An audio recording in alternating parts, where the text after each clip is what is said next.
اب مصدق ملک صاحب، ہم نے کافی گفتگو کر لی ہے کہ تحریک انصاف اب 8 ستمبر کو جلسہ ملتوی کر کے آپ کی ہیٹرک کرے گی یا نہیں کرے گی. اب یہ تو دیکھیں گے نا 8 ستمبر آئے گا. لیکن بہت سے لوگ جو ہیں وہ میرے بارے میں سوچ رہے ہوں گے کہ دیکھو کیسا بندہ ہے، بس یہ عمران خان اور پی ٹی آئی کو ڈسکس کیے جا رہا ہے. ملک صاحب سے یہ نہیں پوچھ رہا کہ پٹرول کب سستا ہوگا. پٹرول سستا ہونے میں جی دو چیزیں ہیں جو کار فرما ہوتی ہیں. ایک بین الاقوامی منڈی میں جو خام تیل کی قیمت ہے، اور دوسرا روپے اور ڈالر کا جو آپس کا رشتہ ہے. کیونکہ اکانومی اب سٹیبلائز ہو گئی ہے، اور جس طرح پہلے ڈی ویلیویشن اکانومی سٹیبلائز ہو گئی جی، تو آپ کو ڈی ویلیویشن نہیں نظر آ رہی نا، اور بغیر انٹرونشن کے نہیں نظر آ رہی. یہ نوجوان کیوں چھوڑ کے جاتے جا رہے ہیں پاکستان؟ نوجوان میں کل پرسوں یوتھ کانفرنس میں تھا میں، لیکن وہ جو نوجوان وہاں پہ تھے وہ تو سارے وہیں پہ تھے. وہ یوتھ کنونشن کہاں پہ تھا؟ یہ چائنا اس میں جی. اچھا، تو پاک چائنا سینٹر سے دور نہیں ہے یہ فورن آفس ہمارا، یہ قریب ہی ہے. فورن آفس میں آپ پیر یا منگل کو چلے جائیں اور دیکھیں وہاں پہ جو پاکستان چھوڑ کے جانے والے نوجوان جو اپنی اٹیسٹیشن کروانے آتے ہیں اور پھر بھاری فیس بھی ادا کرتے ہیں حکومت پر، ان کی تعداد سینکڑوں میں نہیں ہزاروں میں. نہیں، وہ آپ پاکستان سے جو پاکستان کے اندر ریمیٹنسز آتی ہیں، پاکستان سے لاکھوں کروڑوں لوگ پہلے بھی جا چکے ہیں، جو بیرون ملک جا کے بعض لوگ تو ڈاکٹر ہیں، انجینئر ہیں، بعض لوگ جو ہیں وہ سڑکیں بناتے ہیں، کنسٹرکشن کا کام کرتے ہیں تپتی دھوپ میں. یہ پاکستان سے باہر جانے کا سلسلہ کوئی نیا تو نہیں. اچھا، میں نے آپ کو انٹرپٹ کیا لیکن آپ بڑی اچھی بات کر رہے تھے کہ یوتھ کنونشن میں آپ کو ایسے نوجوان ملے. میں یہ کہہ رہا تھا کہ یوتھ کنونشن میں اگر آپ جاتے تو جتنے بھی لوگ بچے بچیاں وہاں پہ موجود تھے، ان سب کی آنکھوں میں تو چمک تھی. یہ جو تاریکی کی گفتگو ہر لہجہ چلتی ہے، روز رات کو ایسے لگتا ہے پاکستان برباد ہو گیا، پاکستان ختم ہو گیا، سب پاکستان سے جا چکے ہیں، یہاں پہ کچھ نہیں رہ گیا، اب یہاں کچھ نہیں ہوگا، یہ بربادی. وہ تو اور باتیں کر رہے تھے. وہ تو کہہ رہے تھے ہم نے سٹارٹ اپ کرنی ہے، ہم آئی ٹی کے اندر یہ کرنا چاہتے ہیں. میں یہ آئی ٹی میں کیا کریں گے جب انٹرنیٹ ہی نہیں چلتا، سلو ہے اتنا. انٹرنیٹ کو فکس کرنا بہت زیادہ ضروری ہے. یہ تو آپ ایگری کرتے ہیں؟ میں بالکل ایگری کرتا ہوں، لیکن میں آپ کے ساتھ وہ جو امید کی بات ہے، یعنی جب میں شام کو آتا ہوں اور گفتگو کرتا ہوں مختلف فورا کے اوپر، تو ایسی تاریکی دیکھنے سننے میں آتی کہ رات کو نیند نہ آئے انسان کو. تو ابھی آپ نے خود اعتراف کیا کہ انٹرنیٹ کو فکس کرنا. جی، انٹرنیٹ کو فکس کرنا تو ایک بات ہے، مگر امیدیں یا کسی کی آنکھوں میں چمک وہ کیوں نہیں لوگوں کو دکھتی، وہ ایک دوسری بات ہے. یعنی کیا ہے ایسی تاریکی یار، کیا ہو گیا ایسا کہ آپ کو لگتا ہے یہ ڈوب گیا، یہ ختم ہو گیا، یہ برباد کیوں ہو گیا برباد؟ یہاں پہ 24 کروڑ لوگ رہتے ہیں، یہاں پہ 50% لوگ جو ہیں وہ 19 سال کے ایوریج ایج ہے ان کی، 19 سال یا اس سے کم کے ہیں. ان کو ایک مستقبل دیکھنا ہے، ان کو مستقبل بھی تو دکھائیں، ان کو کوئی روشنی کی کرن، کوئی امید. ہم آپس میں بیٹھے یہ سیاسی ڈائلاگ کر رہے ہیں، تو ایک ملک ہے جو 3-4% پہ ترقی بھی کر رہا ہے، جہاں پہ ایگریکلچر 6.5% پہ بڑھ رہا ہے، تو کچھ ہو رہا ہے نا، تو اس کا ذکر کیوں نہیں ہوتا؟ یہ ویسے عمیر نیازی صاحب، اگر ڈی ویلیویشن نہیں ہو رہی اب ڈالر کی، پاکستان جو ہے وہ پہلے کہا جاتا تھا ڈیفالٹ کرنے والا، ڈیفالٹ پہ نہیں ہوا، تو یہ اچھی چیزیں بھی ہیں، تو اس کو اپریشیٹ نہیں کریں گے؟ جب بے شک پاکستان سے ہی ساروں کی امیدیں جڑی ہوئی ہیں. پاکستان مدینہ ثانی ریاست ہے اور انشاءاللہ تعالیٰ پاکستان نے چلنا ہے. مگر دیکھیں، امیدیں کے ساتھ دیکھیں لوگوں کے خواب بھی جڑے ہوئے ہوتے ہیں.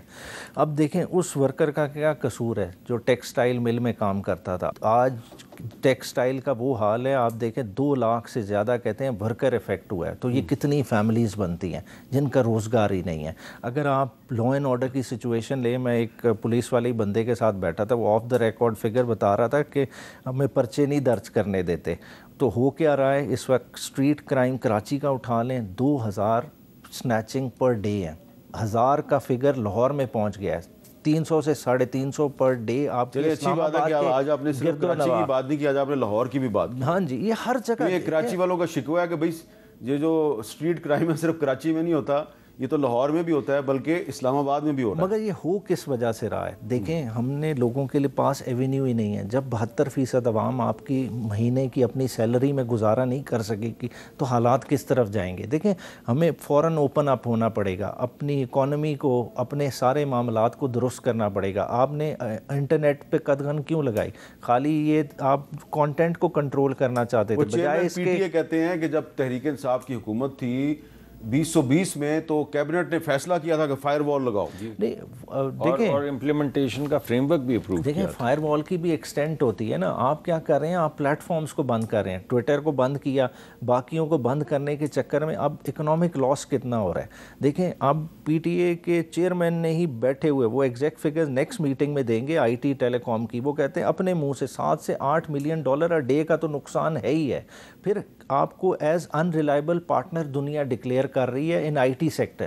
تو آپ جس کو 3.5 بلین ڈالر کی انڈسٹری ہے, آپ ایکسپیکٹ کر رہے ہیں ہم اسے 50 بلین ڈالر پہ لے کے جائیں گے, تو کس طرح لے کے جائیں گے جب آپ ایک مسئلے پہ تو آپ دونوں میں اتفاق ہے کہ یہ جو آئی ٹی انڈسٹری ہے اس کو امپروو کرنے کے لیے, ترقی دینے کے لیے انٹرنیٹ کو فکس کرنا ضروری ہے. اور یہ بھی آپ ڈینائی نہیں کر سکتے کہ تحریک انصاف کی حکومت نے 2020 میں یہ فائر وال کا پروجیکٹ شروع کیا اور امپلیمنٹیشن کری ہے ماشاءاللہ مسلم لیگ نون کی حکومت. تو دونوں پھر اپنی غلطی جو ہے وہ درست کریں نا جی. اگر آپ نے کسی جگہ پہ اگر کوئی بھی فریم ورک ہے, اگر تو جن چیزوں کا مقصد ملک کے اندر سیکیورٹی کو برقرار رکھنا ہے یا سائبر اٹیک سے روکنا ہے ملک کو, اس کے لیے فائر وال بنائی جا رہی, تو اس کی بھی امپلیمنٹیشن ایسے طریقے سے ہونی چاہیے. کوئی بھی وجہ ہو کہ کاروبار کے اندر کوئی وہ نہیں خلل نہیں آئے. اس حد تک میں بالکل ان کے ساتھ ہوں. اور یہ مگر یہ اس کو پرووک کرنا, اس کو پولیٹیسائز کرنا, یعنی اپنے ہی فیصلوں کو پرووک کرنا اور پولیٹیسائز کرنا کہ فائر وال بند کرنے کے لیے, تو ان کی فائر وال کھولنے کے لیے ہوتی ہے اور ہماری فائر وال بند کرنے کے لیے ہوتی. ایسے نہیں ہوتا. فائر وال ایک ہی ہوتی ہے. وہ دنیا میں آتے ہیں سائبر اٹیکس کے خلاف پروٹیکٹ کرنے کے لیے یہ لگائی جاتی ہیں فائر والز.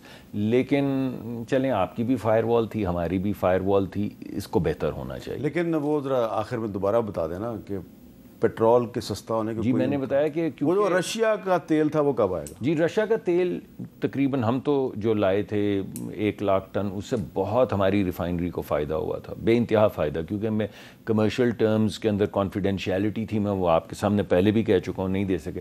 اس کے بعد پرائیویٹ سیکٹر, کیونکہ ہماری حکومت جب بدلی تو یہ ڈیل پھر پرائیویٹ سیکٹر میں چلے گی کہ ہر ریفائنری اپنا رشین تیل خود منگوائے.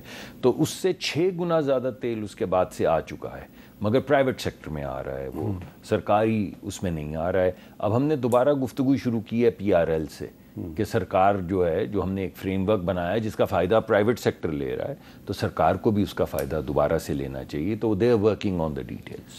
آخر میں یہ بتائیں کہ جی آپ کو ایز اے پارلیمنٹرین یہ لگتا نہیں ہے کہ آج کل حکومت اور اپوزیشن کا زیادہ فوکس آپس کی لڑائی میں ہے, پبلک کے ایشوز کو اگنور کیا جا رہا ہے؟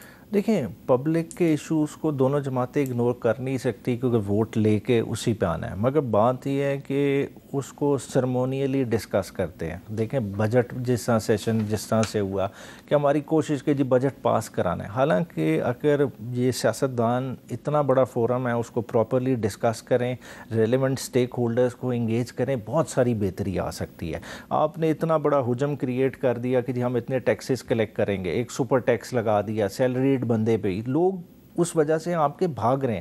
اسی کو آپ بہتر کر سکتے تھے. دیکھیں میں سمجھتا ہوں مطلب مجبوری ہوتی ہے کہ آئی ایم ایف نے ٹارگٹس دیے ہوئے ہیں, انہوں نے سرٹینٹی کی طرف گئے, انہوں نے کہا جو آلریڈی ٹیکس دے رہے ہیں یہ سرٹن سورس ہے تو انہی پہ برڈن ڈال دو. بجائے اس کے کرنا کیا چاہیے تھا کہ بہت سارے لوگ دیکھیں بڑی بڑی گاڑیوں پہ ٹیکسز دیتے ہیں. اچھا کہ ڈیفالٹ نہیں ہونے دیا پاکستان. دیکھیں پاکستان انشاءاللہ ڈیفالٹ ہوگا بھی نہیں. دیکھیں پاکستان ہم سے چھوٹے چھوٹے ملک سروائیو کر رہے ہیں. دیکھیں پاکستان کی معیشت بہت بڑی معیشت بن سکتی ہے. دیکھیں 25 کروڑ عوام کا ملک ہے, آپ اس کو یوٹیلائز تو کریں نا صحیح ڈائریکشن پہ. ہم اس کو یوٹیلائز ہی نہیں کر رہے. ہمارا ایگریکلچر ہے, ہم اس کو اس طرح سے انسینٹیوائز ہی نہیں کر رہے جس طرح انڈیا کر رہا ہے. انڈیا نے آج اپنے کسان کو بجلی کی کھاد کی سہولت دی ہوئی ہے, کدھر جا رہا ہے؟ ہم کیا کر رہے ہیں, ہم الٹے ٹائم پہ گندم امپورٹ کر لیتے ہیں, ہم اپنے ہی کسان کا استحصال کرتے ہیں. آج خالی ایریاز میں انسینٹیو دے دیں کہ جی آپ نے آئل سیڈز اگانے ہیں, آپ کا امپورٹ بل نیچے آ جائے گا. دیکھیں اس پہ مل کے بات ہو سکتی ہے, ایفرٹ ہو سکتی ہے, پروونشل گورنمنٹس کو بٹھایا جا سکتا ہے. بہت سارے ایریاز ہیں, اگر پروونشل گورنمنٹس کو بٹھا کے یہ ایشوز کو ایڈریس کرنے کی کوشش کی جائے تو گنڈا پور صاحب آگے بیٹھیں گے؟ کیوں نہیں بیٹھے؟ وہ SIFC میں نہیں بیٹھتے؟ عمیر خان صاحب کو، نیازی صاحب کو بلا لیا کریں. میں نے تو یہ بات ان کے علاوہ کسی سے نہیں سنی، اور اتنی مجھے خوشی ہوئی ہے ان سے گفتگو کر کے. آج اتنی مدلل گفتگو کی ہے اور اتنی کنسٹرکٹیو گفتگو بھی کی ہے کہ میری تو خواہش... کہیں مروا نہ دیجیے گا. میرا مقصد یہ ہے، میں اپنے الفاظ واپس لیتا ہوں، میں ریٹریکٹ کرتا ہوں جی، بہت برے آدمی ہیں.